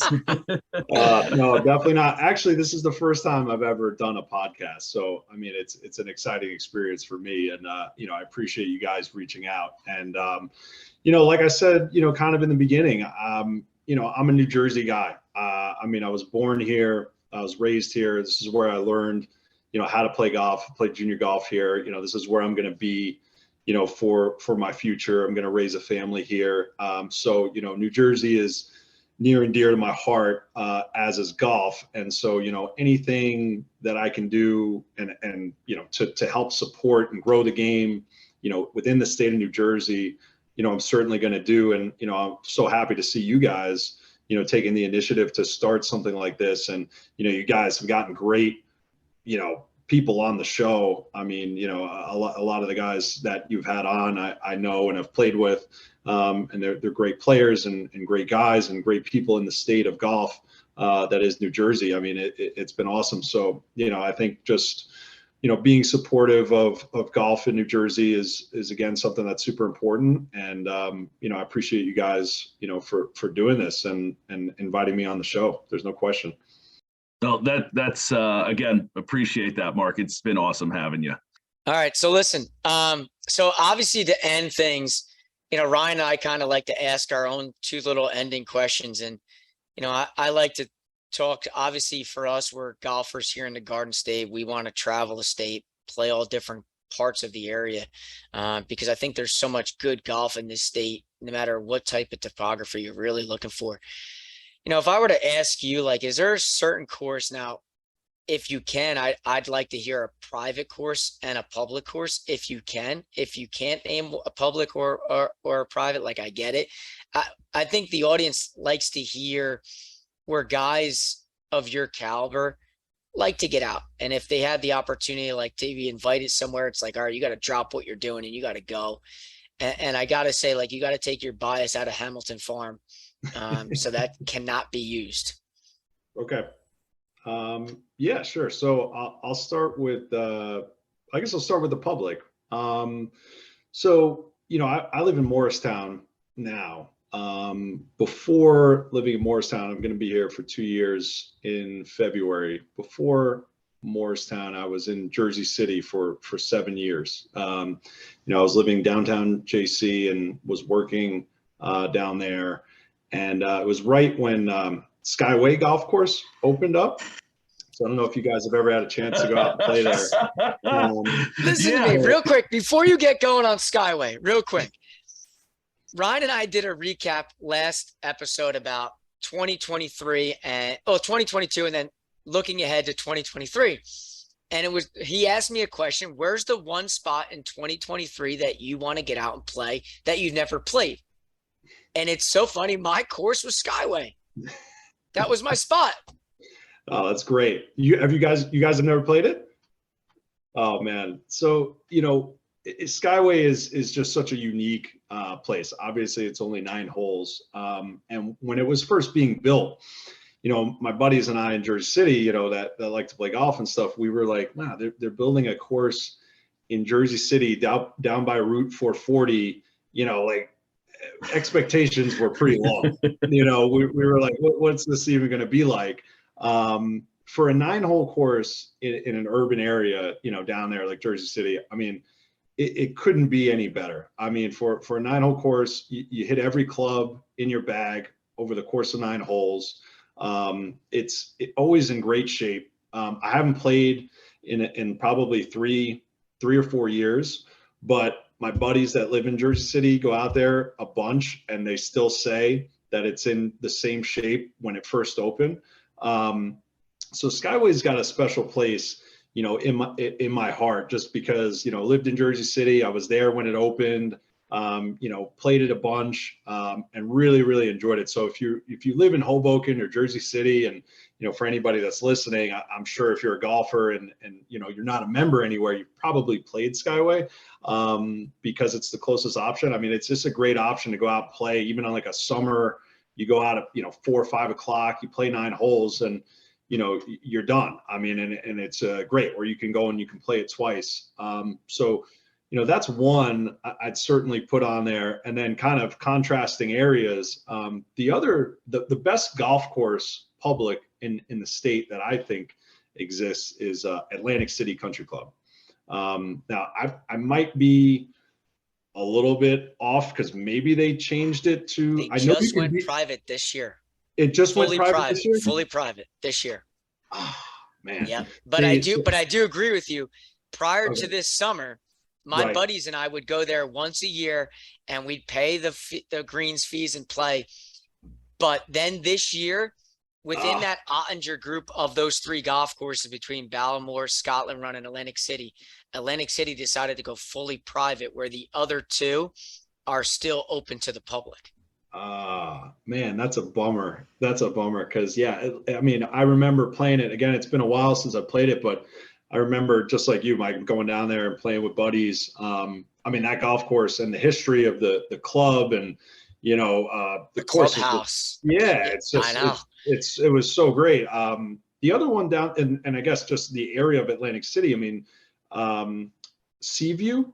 So Seaview's got a couple courses down there, which is in that obviously same vicinity. I used to play junior tournaments down there. They have the Bay course and I think the Pines course. So Atlantic City, I think it was. I mean, now that ACCC is no longer public, that kind of sucks. But that would have been, in terms of one of my favorites in terms of public courses. But I know the Seaview ones are good. But Skyway is just it's incredible. So I really enjoy it. And a lot of my buddies, who don't play, and I'll admit, over the last few years, I haven't played a ton, of public golf courses. But I tell people, I'm like, dude, it's worth it to go and play Skyway. Like, take time out of your schedule and go and play, because it's just such a unique experience. I mean, you're playing, the views are great. It's just unlike any other like kind of public course that you would play, and it's in great shape, and it really tests your game. It's a lot of fun. So Skyway's. That's funny you mentioned that, because like I said, that was Mike's course that he wants to play, public course in 2023, and it was my 1B, but Mike only gave me one, so I had to pick a different one. But I've been wanting to get up there, and I'm looking forward to it. We're going, and Mark, you're coming with us. We got a threesome at least. That's gonna be a good time. I'm excited to go there. And funny you mentioned, because ACCC was my other one, but as a I've never played Atlantic City, so that's another place that I'd love to get to, that I don't like. It's a lot tougher now that it's private, but again, I've heard nothing but good things about that one too. On the private side, Mark, where do you say, like, you get invited to, you got to stop what you're doing and you got to go. You got to ask the wife, you owe her one if you got something going on. Yeah. So I had the opportunity back in October to play Pine Valley for the first time. And that is certainly, number one, not only in New Jersey, but it's number one for me, on my all-time list. I know that it's an extremely tough course to get on. I mean, I've played golf in New Jersey since I was, 5-6 years old, and literally just this past October, I actually, first had the opportunity to go and play it. So understand that it's extremely difficult to get that invite, and extremely difficult to get on. But if you do get the invite to go play there, I don't care what you have going on, you have to go. I mean, because it really lives up to the hype. I mean, I'd sort of liken it to, like, you've had a childhood crush your entire life, and then here you are as an adult, and you have the opportunity to, like, take that crush on a date, and like, how are you going to feel when you're actually sitting, at the table across from them? I mean, I played, in the US Mid-Am final. I've played in, obviously the State Open, in a playoff coming down the stretch. I've played on cup teams where, my match was the deciding factor in the event. I mean, I was just as nervous teeing off in just a casual round at Pine Valley that I was in any of those other events, because I was just like, holy crap! Pine Like, Valley. I'm here. Like, it's intimidating. It's intimidating visually, but I mean, just everything delivers from the moment you drive through the gates. The golf course is spectacular. The club, the experience, it's really second to none. So I mean, that for me is surely my top in the state, and really top that I've ever played. If I had to go and give you an answer, somewhere other than Pine Valley, I mean, I would say, it's so tough, because there's so many good golf courses, so many good private golf courses in the state of New Jersey. I'm going to probably give you two. I'm going to say, Baltusrol and Ridgewood. Those two. Ridgewood, I played the U.S. Amateur there this year, and I grew up the town over from Ridgewood. Bergen Catholic, obviously, right around the corner. They have 3 unbelievable nines there, and the clubhouse is amazing.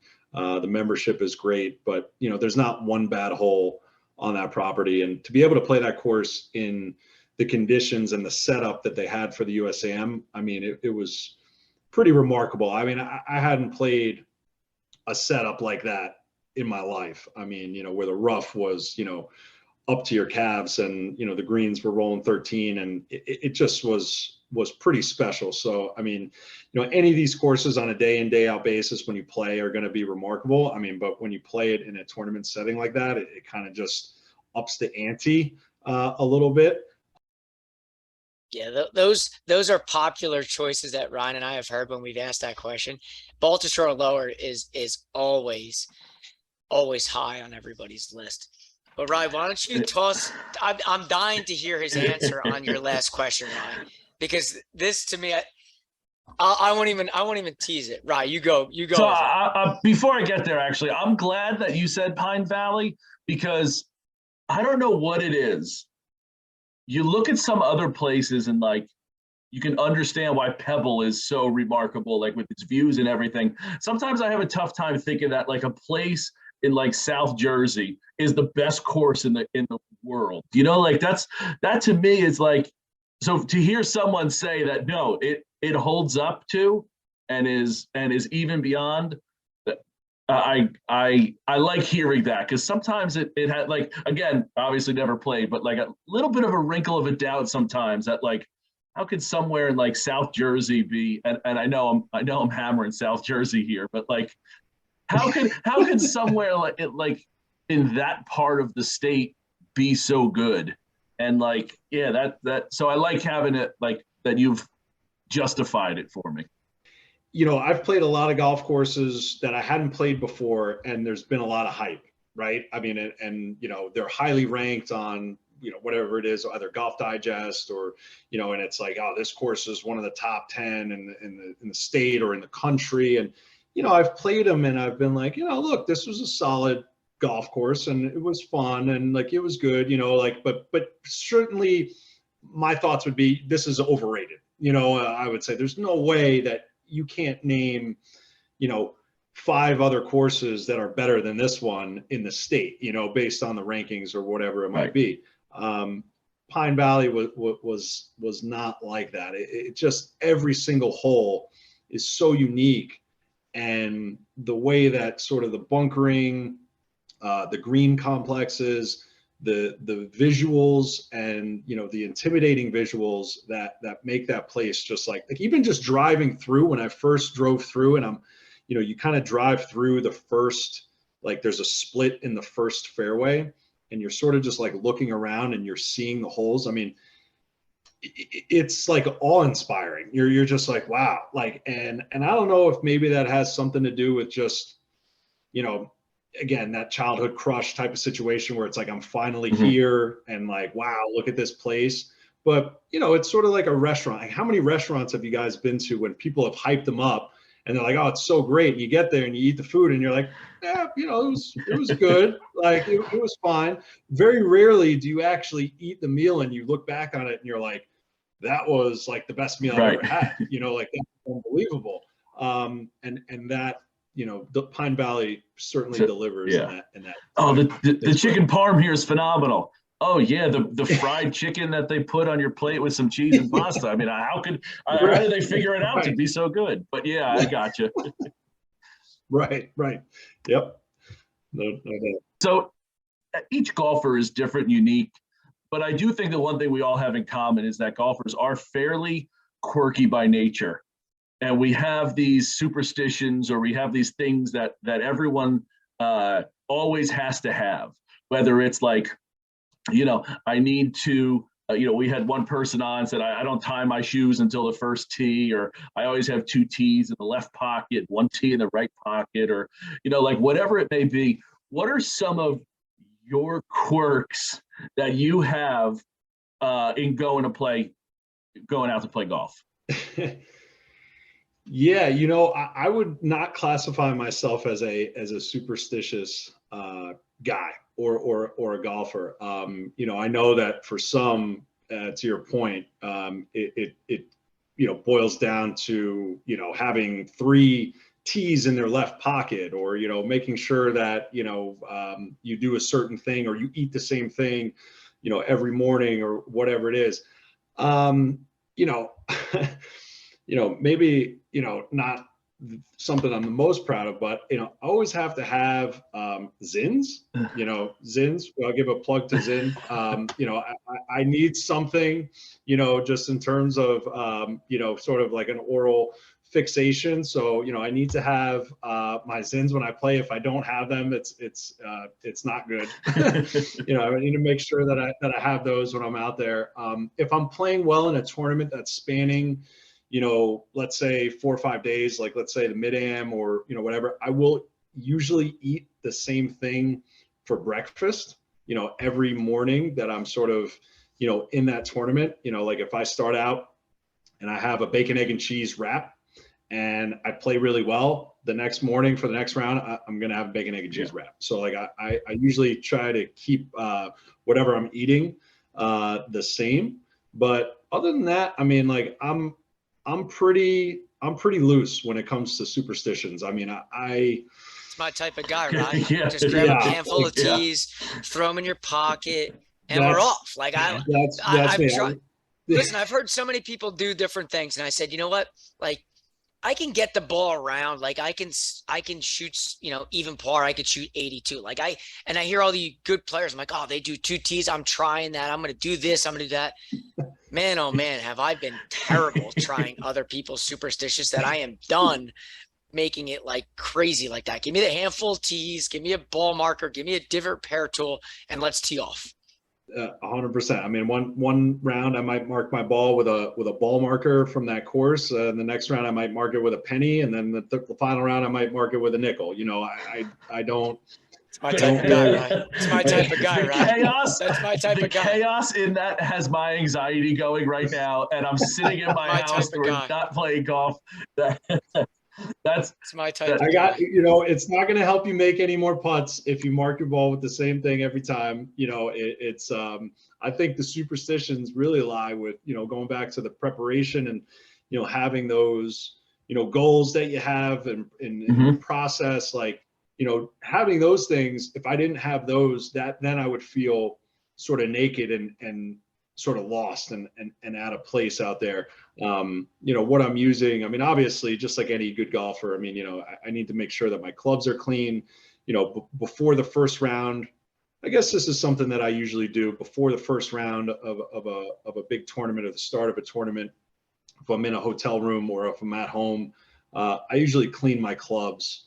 Like, even if they're already kind of clean, I'll clean them again, and I wipe down the grips and, make sure they're a little bit tacky. And, I just kind of like to do that I never, ever would want to step foot onto the range before a tournament and like pull out my wedge and there's dirt in the grooves. Like, right. that would drive me crazy. So, certainly want to make sure, my clubs are clean.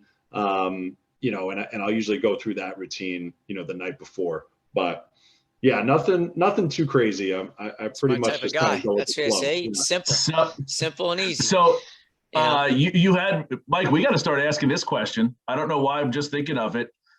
Mark, you said bacon, egg, and cheese wrap. Yeah. Taylor ham or pork roll? Oh, it's Taylor ham, man. Mark, you know what? Yeah, he lost me. At this point, I think I gotta go. This is like Game of Thrones. Point, I gotta go. Wonderful up until the last. I blame you episode. though. You asked the question, and I think that's a fair. We got to start asking that question. I blame you. You can't ask that question. No, we can't go from loving the guy for an hour and a half. Pork roll, 100%. Pork roll. Wow. Pork roll. Right. We can't have a great 90 minutes and then you throw the curveball in there and now we're ending with a double. I mean, we can't be doing that. Man. But listen, Mark, I appreciate you coming on and spending this much time with us. I mean, like I said, Ryan and I could sit here and talk forever. But the stories that you shared and you know, just being truthful and honest about, you know, some things that you've gone through in your game. You know, I appreciate you, you know, coming on, and, you know, maybe one day in the spring we all can get together and tee it up. 100%. I'd love to have you guys, you know, out at Hamilton. I mean, you know, and I know that Nick's extended the offer, so, you know, maybe the four of us, you know, can go out and play, and, you know, that'd be a blast. I mean, anytime you guys want to go tee it up, I'd love to meet you, you know, in person, and, you know, we'll have some laughs, and it'll be a lot of fun. So I appreciate you guys for having me on and reaching out. You know, this was great, you know, and I wish you guys the best of luck, you know, moving forward. I mean, I hope you guys grow this thing, you know, exponentially, and, you know, I'll be listening in. Yeah, I appreciate it. Awesome. Thanks so much, Mark. And Mark, we'll bring the pork roll.